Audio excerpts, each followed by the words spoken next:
All right, welcome back. So in this video, we're now going to start talking about the intention that you would use to charge your subconscious for an influence type psychic ability. Right, and I call it a manifestation intention. So in the last chapter, we basically talked about sensory type psychic abilities, and we talked about how to charge your subconscious for that type of psychic ability. You would use a sense intention, right? So you just charge your subconscious around a sense intention. You'd focus on some particular target, hold the intention to sense it in some way. For example, for clairvoyance, you would hold the intention to see it, and you just charge around that intention, and you would end up charging psychic energy. That psychic energy activates your spirit, and you would end up sensing it in your mind for a voluntary type psychic ability, or voluntary type sensing. So what type of intention would you hold for an influence type psychic ability, right? So the intention to just sense it doesn't feel like it's going to do everything we need, right? So to go over this first point, for influence type psychic abilities, you charge your subconscious around a manifestation intention. So the term manifestation, it'll make a little more sense when we actually talk about chi energy, but for now, you can basically just think of it as the intention to change something, right? So let's say I want to charge, I hold the intention to heal my body, right? So when I want to heal my body, I just hold the intention to heal my body, so my body's the target, and I hold the intention to heal, right? So very simple. That would be, if my subconscious charges around that intention, right, I would end up actually charging psychic energy. So that's something very interesting. That's something that I ended up learning, right? I didn't know that. But when I did this for the first time, this was years ago, I wanted to see what would happen, right, if I charged my subconscious around the intention to heal. Now, at first, nothing happened, right, because I didn't know this was a psychic ability. I didn't know that the intention to heal my body was a psychic ability. And basically, like I said before, your psychic abilities are highly dampened, right? So your body dampens that and prevents your subconscious from charging too much in the direction of psychic abilities or expressing itself in the form of sensing.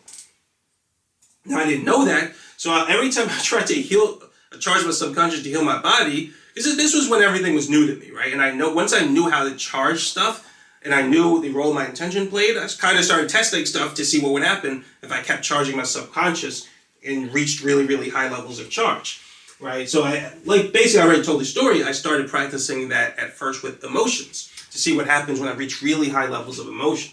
So one day I was like, oh, what if I hold the intention to heal my body? What will happen if I reach really high levels of charge with healing? And when I did it initially, nothing happened. Like I couldn't get it to charge. I didn't know why. So I just kind of moved on and didn't really think much about it. But eventually I came back to it.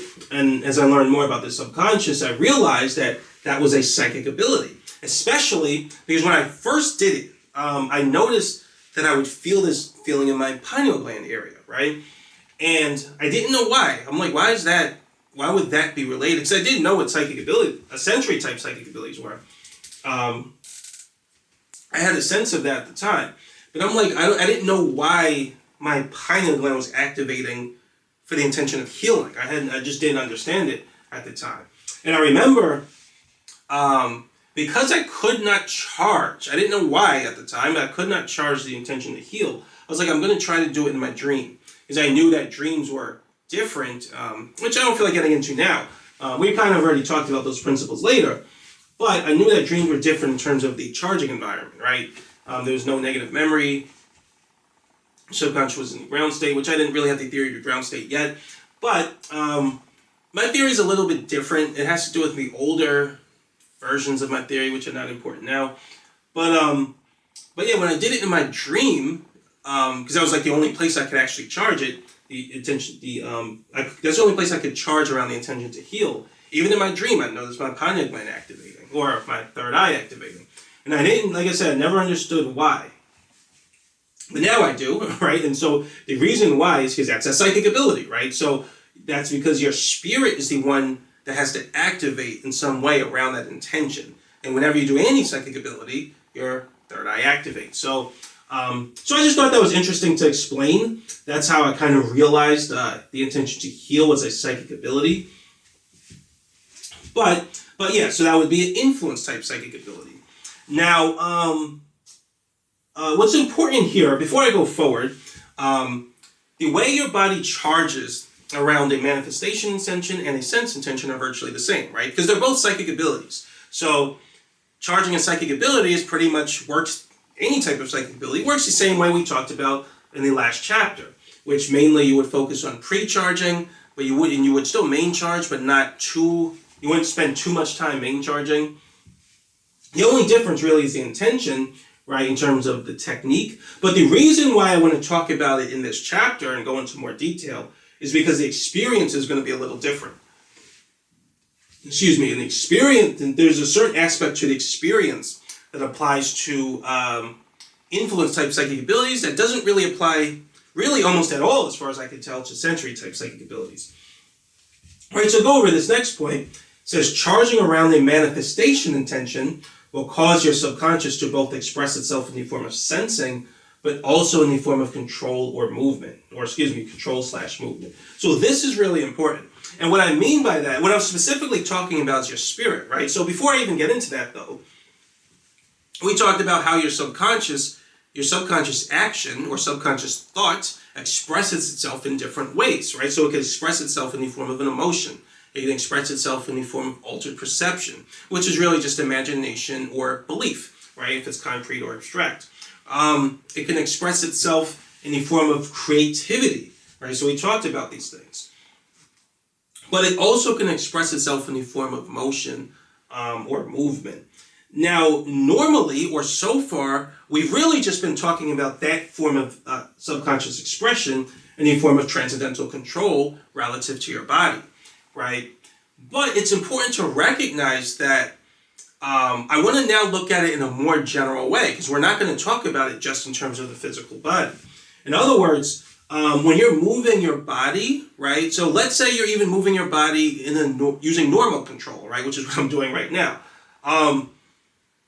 Your subconscious is in its ground state, right? Your conscious mind sends a command, right? So we talked about your negative mind, but your conscious mind sends a command. It expresses intention to move, right? And your subconscious switches to some other frequency, right? But expresses itself in the form of motion, right? Now, this type of motion is not accomplished through the subconscious expressing itself in terms of emotion. It's not accomplished in terms of expressing itself in the form of altered perception or creativity, right? It needs a specific expression of subconscious thought to result in motion, right? And so I can charge my subconscious in a specific way to affect how it expresses that motion, but it needs that particular mode of expression to achieve motion. So very important. That mode of expression is no other mode of expression will accomplish what you get from the mode of expression related to motion. Now, that mode of expression can occur in my ground state or my subconscious ground state, which results in normal control. It can occur when my subconscious is in this excited state, which results in transcendental control.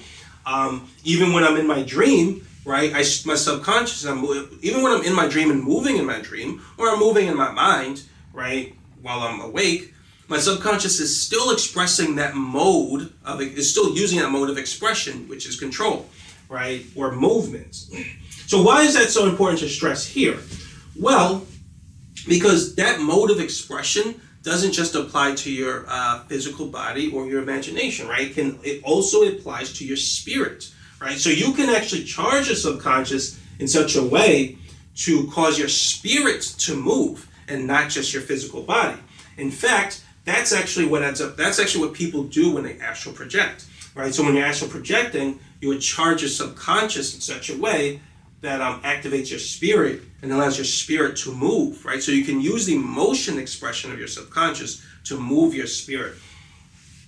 Now, again, that's a very illegal thing to do, right? So like I said, that is against the will of God generally, because we're not here to do all this stuff in our spirit, right? We're here for a reason. God set up He set up reality in a way where our spirit's abilities are dampened, and it's very difficult to move it, right? In a way that's not just moving your body. It's very difficult to do that. He set all of that up for a reason, right? So if you charge your subconscious, right, which is just charging psychic energy, but if you charge your subconscious to move your spirit and start doing things with your spirit, right, you're going against the will of God, you're going to feel it in your spirit, right? You're going to feel the negativity of it because you're sinning, right? And it's not going to be good for you, right? So it can be very, very dangerous. So like I said, I don't really get into astral projection. I don't believe in that. If you want to astral project, just pray to God, right? So, there's nothing you really have to do, right? And I don't think it's I don't think that it's always evil to astral project in a sense. In other words, it's not sinning, right? If, right? Very important. It's not sinning if you do it through God's power, right? Which just means praying to God. There's nothing you got to do. If God wants you to astral project, you're just going to wake up one day astral in the spirit realm, or maybe your angel might come to you and say, okay, this is what's going on, right? So God will allow it, but he has to be the one to allow it and to permit it, right? Again, there's nothing you have to do. You don't have to do this with your intention and, okay, let me try to do this and let me use this technique. None of that. If you have to do all of that, then you're doing it illegally. That's my belief, right? You're doing it illegally. You're doing it in a way that's against the will of God, right? If you're doing it with God, you don't have to do anything, right? It'll just happen. Right? That's how it works when you have a relationship with God. Now, I'm not saying that's true for everything, because for many different things, you do have to put in effort, right? And God's Spirit will help you. But I believe for something like that, for astral projection, there's nothing you have to do, right? I've never done it, so I could be wrong, but that's what I believe. But all you have to do is pray to God, and he'll either approve it or he won't, right? But just going back to this, but I'm just giving you the theory of how this stuff works. That's how a person would astral project. Because when you charge your subconscious around a manifestation intention, right, what ends up happening is your spirit activates, right? That's why you're building psychic energy. But not only would you end up sensing things or as a result of this intention, and I should mention that that's important, that happens too.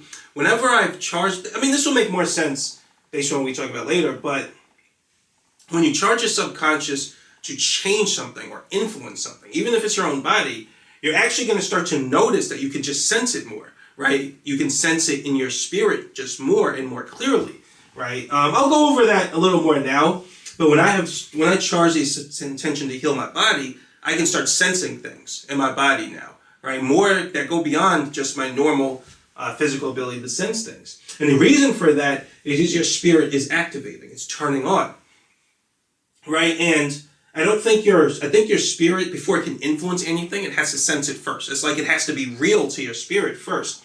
And it's not really real based on your physical senses. That means nothing to your spirit, right? It has to, in order for it to be real to your spirit, you need to sense it, which means you need your third eye. And so when you hold the intention to influence something, that naturally causes your third eye to turn on and causes your third eye to transcendentally connect to something so that you can actually sense it. Then once you can sense it, now you can influence it. And so that's basically why my third eye was turning on when I was trying to heal my body. But although you'll always be able to sense it in your spirit, you're now going to notice something new, right? You're going to notice that you feel this, it's like a new ability or a new power, right? You notice that now it's like you can move something in your spirit, right? So many people have never experienced this. But it's like you can move something. It's like something, your spirit has some ability to move in a certain way, right? And like I said, one of those ways would be astral projection.